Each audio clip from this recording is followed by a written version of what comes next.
अलिकति हिम्मत राखेर राकेश जस्तो बन, सिग्मा भनेर काम छैन।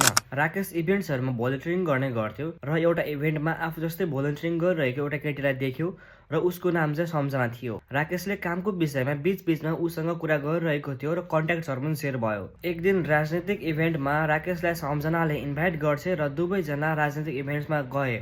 अनि त्यहाँ चाहिँ उसले हाई प्रोफाइल मान्छेहरूसँग भेट्न पाउँदा एकदमै खुसी थियो र उसले सम्झनाको बिहेभियर पनि नोटिस गरिरहेको थियो। बाइ द वे राकेश एउटा इन्ट्रोभर्ट हो, तर 3-4 दिनपछि उसले हिम्मत गरेर सम्झनालाई बलिङको लागि इन्भाइट गर्यो, जस्ट लाइक डेट, किनकि राकेशलाई उसको बिहेभियर एकदमै राम्रो लागेको थियो। यही विकेन्डमा जाम भनेर प्रस्ताव राख्यो र सम्झनाले चाहिँ मेरो यो विकेन्डमा चाहिँ एक ठाउँ भोलिन्टियर गर्नुपर्ने छ भनेर रिजेक्ट गरी। त्यसो भए नेक्स्ट विकमा कस्तो हुन्छ भनेर सोध्यो। नेक्स्ट विकको लागि उसले चाहिँ ओके भने र डिसाइडेड दिनमा चाहिँ उनीहरू बलिङको लागि गए। अब राकेश इन्ट्रोभर्ट थियो, so he was kind nervous. ऊ फुल अफ कन्फ्युज थियो र कुरा अगाडि बढ्ने हो कि होइन भनेर पनि डराइरहेको थियो। तर जब उनीहरू बलिङमा गएर बलिङ गर्न थाले त्यसपछि कुरा अगाडि बढाउनको लागि कुनै स्ट्रेस लिन परेन, कुराहरू आफै आफ आइरहेको थियो। सम्झनाले नै आफै हाई फाइभको बहाना पारेर टचको सुरुवात पनि गरेकी थिए। गेम पछि क्याफे गएर बिदाई भए अनि घर जाँदा सम्झनाले फेरि भेटौँला, इट वाज इन्ट्रेस्टिङ भने। अब कमेन्टमा भुक्ने होला म त सिग्मा हो भनेर आफूले गर्लफ्रेन्ड बनाउँछ भनेर बहाना बनाउँछ।